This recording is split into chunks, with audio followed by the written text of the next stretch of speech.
Voici Alex. Il a 16 ans. Il aime sa console de jeu, le hockey, les kebabs, faire la fête et le dimanche, dormir jusqu'à midi. Aujourd'hui, Alex veut s'acheter un smartphone. Ah, ça y est, il a choisi. Mais quel prix! Comment faire? Pas question de faire appel à l'aide de papa et maman, ce sera son smartphone. Il faut épargner.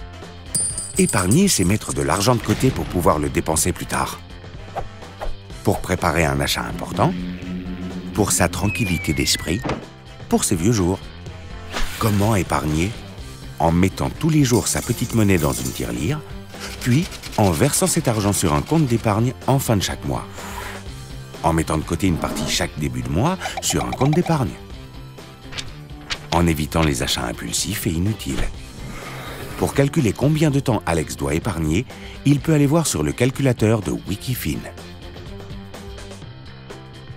Pourquoi un compte d'épargne est mieux que la tirelire d'Alex? Un compte d'épargne rapporte des intérêts, un taux de base et une prime de fidélité.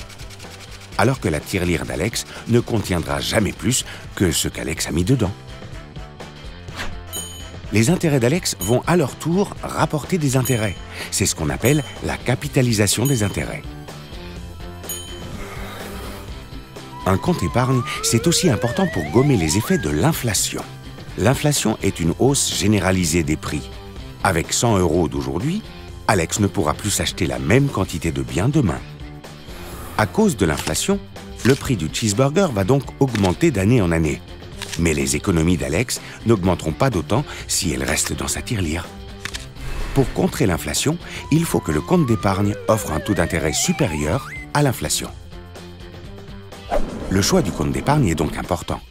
Pour comparer les comptes d'épargne, Alex peut consulter le simulateur de Wikifin. Ce qu'Alex a retenu. Épargner pour ne pas être pris au dépourvu demain. Ne laissez pas votre argent perdre de la valeur avec l'inflation. Placez-le sur un compte d'épargne et bénéficiez d'intérêts. Un compte d'épargne n'est pas l'autre. Comparez. D'ici quelques mois, Alex pourra donc s'acheter son super téléphone.